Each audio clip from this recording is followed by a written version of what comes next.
आपका मेन मानना है कि बिहार में असली लड़ाई, असली जो मुद्दा है, हर घर नौकरी बनाम 10,000 रुपये। ये मुद्दा तो दोनों पार्टियों ने ही किया है। जो जी, चुनाव में घोषणा करते हैं वो तो है ही, प्लस वहाँ पर वो स्थिर सरकार की बात करते हैं, मोदी जी की बात करते हैं। लेकिन अल्टीमेटली बहुत दुर्भाग्य की बात है कि बिहार में वोटिंग जो है वो जाति के आधार पे और कई जगह पर धर्म के आधार पे होता है, और दोनों ही। नमस्कार दोस्तों, आप देख रहे हैं यूपी 80 न्यूज़ और मैं हूं बलिराम सिंह। दोस्तों, बिहार चुनाव को लेकर के सरगर्मियां तेज हो गई हैं। दोनों पार्टियां, चाहे महागठबंधन हो या एनडीए हो, सीटों के बंटवारे को लेकर के उलझी हुई हैं। हमारे साथ हैं दैनिक भास्कर के वरिष्ठ पत्रकार सुजीत ठाकुर जी।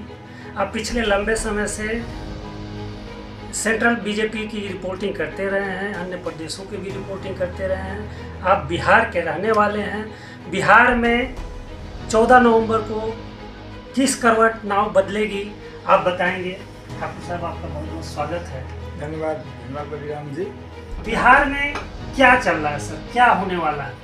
देखिए, बिहार में फिलहाल तो सीटों का बंटवारा जो है वो दोनों महागठबंधन में और एनडीए में चल रहा है कि कौन कितने सीटों पर लड़ेगा।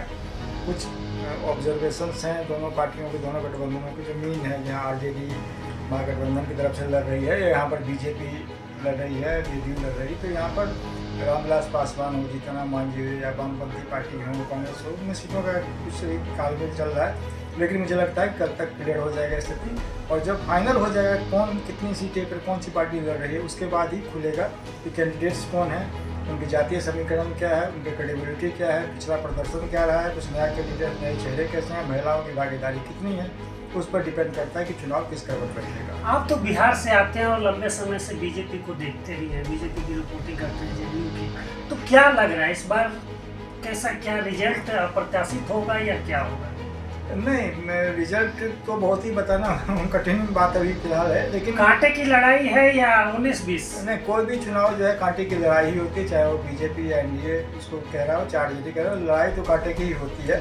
अब इसमें लास्ट माइल कौन बेहतर प्रदर्शन कर जाता है, किसके इशू चल जाते हैं, किसकी घोषणाएं चल जाती हैं, किसकी रैली चल जाती है, किधर माहौल बन जाता है। कुछ घटनाएं इलेक्शन से जस्ट पहले होती हैं जो पूरे चुनाव को बदल डालती हैं। तो ये अभी देखने वाली बात है। फिलहाल बराबरी की टक्कर है। अगर पिछला हम चुनाव की बात करें 2020 में, तो यही समीकरण कमोबेश था और बराबरी पर छूटी थी, जहां पर एनडीए को थोड़ी बहुत 10-12 सीटों की डिफरेंस बन गई थी सरकार। तो इस बार तेजस्वी को भी कमजोर आंकना मुझे लगता है। लेकिन इस बार 3 महीने चुनाव से 3-4 महीने पहले जिस तरीके से प्रशांत किशोर उभर करके आए हैं और पूरी मीडिया के कैमरे प्रशांत किशोर पे आकर टिक गए, तो वो कितना नुकसान करेंगे, किसको नुकसान करेंगे? देखिए, कैमरे कहाँ जाते हैं या रिपोर्टिंग कैसे होती है, इस पर डिपेंड मुझे नहीं लगता है। चुनाव करता जो मेरा अनुभव है, प्रशांत किशोर एक जगह बनाने की कोशिश कर रहे हैं और एनडीए अपनी जगह बचाने की कोशिश कर रहा है, एनडीए और महागठबंधन जगह लेने की कोशिश कर रहा है।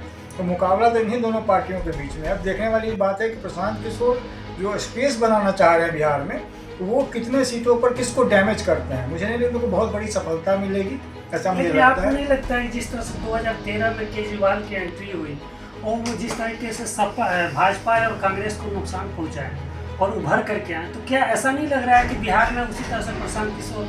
नहीं, मुझे बिल्कुल नहीं लगता है। इसकी वजह साफ है। दिल्ली की में केजरीवाल आए, जो कि यहाँ पर कांग्रेस बिल्कुल खत्म हो गई थी और भाजपा बनाम केजरीवाल की लड़ाई हो गई थी, जिसमें कांग्रेस खत्म हो गई और उन दोनों वाले। बिहार में दोनों पार्टियां मजबूत हैं, एनडीए भी मजबूत है और आरजेडी के अलायंस वाले भी मजबूत हैं। गुजरात की आप एग्जाम्पल देखें तो कांग्रेस और बीजेपी दोनों थी, केजरीवाल वहाँ कुछ नहीं कर पाए। गोवा में केजरीवाल कुछ नहीं कर पाए। तो बिहार में प्रशांत किशोर वाली स्थिति वहाँ पर, ये दिल्ली वाली स्थिति नहीं है कि केजरीवाल ने जो कर दिया वो प्रशांत किशोर वहाँ कर पाए, क्योंकि दोनों मजबूत गठबंधन है और वोट दोनों में ही बढ़ता है।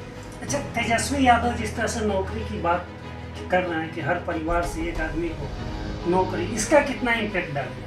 देखिए, जो बिहार में रहते हैं, बिहार में एक बहुत ही ज़रूरी बात समझना चाहिए सामाजिक रूप से, कि वहाँ पर अगर सरकारी नौकरी है तो शादी उसकी होने में आसानी है। लड़की वाले चाहते हैं कि सरकारी नौकरी वाले लड़के शादी के, बड़े वो चपरासी है सरकारी नौकरी में। लेकिन वही अगर मल्टीनेशनल कंपनी में 1 लाख रुपए की सैलरी में नौकरी कर रहा है तो उसको अस्थायी मानते हैं, वो सरकारी को प्रेफर करते हैं। तो ये आरजेडी का बड़ा दाव है। अगर यह चल गया तो 10,000 रुपये, 2 लाख रुपये जो कह रहे हैं कि हम उद्योग के लिए देंगे, एनडीए कह रही है 10,000 ट्रांसफर भी कर दिए, उस पर भारी पड़ जाएगा। उसकी एक वजह और भी लगता है कि 10,000 तो मिल गए, सबको पता है कि वापस नहीं आएगा। इसमें अगर तेजस्वी का नौकरी वाली बात चल गई तो मुझे लगता है कि वो ज़्यादा प्रभावी होगा। मुद्दे चलते हैं जाति के आधार। अभी कौन हल्का सा कौन भारी दिख रहा है, किसका पड़ रहा भारी? नहीं, ये क्वेश्चन बहुत कठिन है। अगर संगठन के रूप से देखें तो निश्चित रूप से एनडीए ज़्यादा मजबूत स्थिति में है।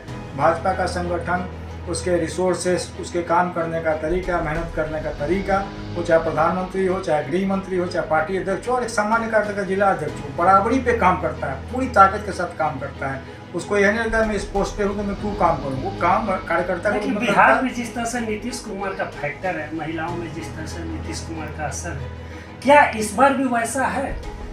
देखिए, नीतीश कुमार को लेकर मुझे लगता है ये बहुत ही एक समय था जब उन्होंने लड़कियों को साइकिल दिया था तो निश्चित रूप से महिलाएं आई थी। फिर शराबबंदी हुआ तो महिलाएं फिर उनके साथ और जुड़ी थी। लेकिन जिस तरह शराबबंदी का असर हुआ उसमें मुझे नहीं लगता कि ये फैक्टर, हाँ मोदी के नाम पे वो फैक्टर है, क्योंकि हर घर शौचालय जो बना, जो निचले का जिसको हम लोग कहते हैं, बहुत हालांकि आपत्तिजनक शब्द है क्योंकि सभी मनुष्य बराबर है मेरी नज़र में। तो जो डिप्राइव्ड लोग थे, इनके घर में शौचालय, इनको सड़कों में खेतों में जाना पड़ता था, उनके लिए वो मोदी ने इज्जत घर दिया। और ये महिलाएं जो है एहसान को भूलती नहीं है, वो अपनी प्रतिष्ठा को भूलती नहीं है। तो वोटर्स जो है आज के डेट में मोदी के हैं, जो हम नीतीश कुमार के रूप में देख रहे हैं कि उनके वोटर हैं, वो बेसिकली मोदी के लिए बहुत ही आभारी महिलाएं हैं और उसका असर उनको पड़ता है। चुनाव बाद नीतीश कुमार की क्या भूमिका? देखिए, नीतीश कुमार निश्चित रूप से रहेंगे। उनके स्वास्थ्य के बारे में सूचनाएं आती हैं, हालांकि उसकी हम पुष्टि नहीं करते क्योंकि वो सभा में जाते हैं, भाषण देते हैं, आते हैं, कम तरह की बातें। केंद्र सरकार की स्थिरता बहुत जरूरी है और चूंकि भाजपा का स्पष्ट बहुमत नहीं है, नीतीश कुमार बहुत बड़े सहयोगी के रूप में हैं, तो वो उनको साधने की कोशिश करेगी हर तरीके से। कुछ उनकी बात सुनेंगी भी, कुछ सहेंगी भी, लेकिन नीतीश कुमार को छोड़ने के मुद्दे भाजपा नहीं है। महाराष्ट्र वाला फॉर्मूला मुझे नहीं लगता बिहार में भाजपा अपनाने का रिस्क ले सकती है। ये एनडीए में इस समय जिस तरीके से सीटों की दावेदारी को लेकर जीतनराम मांझी कुछ कह रहे हैं, चिराग पासवान कुछ और दावा कर रहे हैं, इसका क्या मानते हैं? नहीं, सब अपना प्रेशर तो बनाएंगे ही, क्योंकि उन्हें लगता है कि हम अभी ये मौका ऐसा है कि भाजपा बहुत ज़्यादा बार्गेन करने की स्थिति में या एक तरफा फैसला लेने की स्थिति में नहीं है। जैसे और पिछली बार जैसे चिराग पासवान लड़ गए थे नीतीश कुमार के कैंडिडेट से, काफ़ी डैमेज किया था, तो वो वाली स्थिति इस बार नहीं है। वो लेकिन यह है कि उनको लड़ना पड़ेगा इसी गठबंधन में। छोटी बहुत सीट के 1-2 सीट ऊपर नीचे हो सकते हैं, बट लड़ना तो पड़ेगा इन्हीं गठबंधन में, ऐसा मुझे लगता है। एक सवाल, आप यूपी को भी काफ़ी गंभीरता से देखते हैं, रिपोर्टिंग करते हैं। यूपी में एक पीआर का चचा है, ओम प्रकाश राजभर, वो भी सीटों की दावेदारी कर रहे हैं। आज उनके बेटे का कहना है कि अगर हमको सम्मानजनक सीटें नहीं मिली तो हम काफ़ी सीटों पे, सारी सीटों पे चुनाव लड़ेंगे। देखिए, सीट बंटवारे से पहले तो भाजपा ये तय करती है कि आप हमारे साथ आ रहे हैं, आकर चुनाव लड़ेंगे या नहीं लड़ना चाह रहे हैं। सीट तो सेकेंडरी जो 2-3 सीट ऊपर हो सकता है, 2-3 सीट नीचे हो सकता है, राज्यसभा, लोकसभा, विधान परिषद, ये सब की बातें हो सकती हैं। लेकिन मुझे लगता है वो एक प्रेशर पॉलिटिक्स है और हर चुनाव में हर छोटी पार्टी जो होती है वो अपनी कुछ बातें रखती हैं, लेकिन इसका बहुत ज़्यादा असर मुझे लगता नहीं है। उनको भी निश्चित रूप से भाजपा होना नहीं चाहेगी। राजभर का वोट है, वहाँ वोट बैंक है। अनुप्रिया पटेल को जैसे उन्होंने साथ के रखा हुआ, उनका भी एक वोट है, कुर्मी वोट। तो भाजपा वो सामाजिक समीकरण में रिस्क नहीं लेगी। एक आध सीट के ऊपर नीचे हो सकता है। यूपी में 403 सीटें, वैसे भी बहुत सीटें हैं, तो वहाँ पर कुछ बहुत बड़ा असर नहीं पड़ने वाला। आपका मेन मानना है कि बिहार में असली लड़ाई, असली जो मुद्दा है, हर घर नौकरी बना 10,000 रुपये, ये मुद्दा तो दोनों पार्टियों ने ही किया है। जो चुनाव में घोषणा करते हैं वो तो है ही, प्लस वहाँ पर वो स्थिर सरकार की बात करते हैं, मोदी जी की बात करते हैं। लेकिन अल्टीमेटली बहुत दुर्भाग्य की बात है कि बिहार में वोटिंग जो है वो जातीय आधार पे और कई जगह पर धर्म के आधार पे होता है। और दोनों ही गठबंधन में मुझे नहीं लगता आज की डेट में ताकत है कि इसको छोड़ करके वो मुद्दे की बात करे, जनता की भलाई की बात करे, पलायन को लेकर के वोट मांगे। मुझे लगता नहीं चुनावी भाषण में कह सकते हैं। लेकिन कांग्रेस का क्या देखते हैं? कांग्रेस, राहुल गांधी अभी 15 दिन जा करके जो यात्रा की है वहाँ फिजा बना करके आए, तो कांग्रेस भी बेहतर सीटें लाएगी या सब आरजेडी? देखिए, राहुल गांधी ने जो भारत जोड़ो यात्रा की थी उन्होंने, तो उसका परिणाम लोकसभा चुनाव में मिला। तो बिहार में अगर वो मरी हुई पार्टी थी, कोई नहीं जानता था, वहाँ पर अगर यात्रा निकालने की जोश रोकने की कोशिश है तो निश्चित रूप से खराब तो प्रदर्शन नहीं होगा, वोट बढ़ जाए, सीट कितनी आएंगी नहीं आएंगी इस पर बहुत ही एक बात होगा भी कहना, लेकिन फ़ायदा तो मिलेगा, वर्कर्स में उत्साह तो है।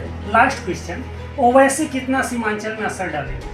नहीं देखिए, वहाँ पर ओवैसी वाला फैक्टर जो है मुझे नहीं लगता बहुत चलेगा, क्योंकि मुस्लिम्स और यादव वो लालू जी के वोट बैंक है, उसमें थोड़ा बहुत डेंट पड़ सकता है। हाँ, उनके कैंडिडेट्स जो भी होंगे उनका अपना बैकग्राउंड अगर है तो वो मुझे लगता है 2-4 सीट निकाल भी सकते हैं या 2-4 सीट पर डैमेज भी कर सकते हैं, लेकिन बहुत बड़ा फैक्टर नहीं है वहाँ पर। उससे बड़ा फैक्टर प्रशांत किशोर है। आप हमारे साथ हैं, बहुत बहुत धन्यवाद। आपका भी धन्यवाद।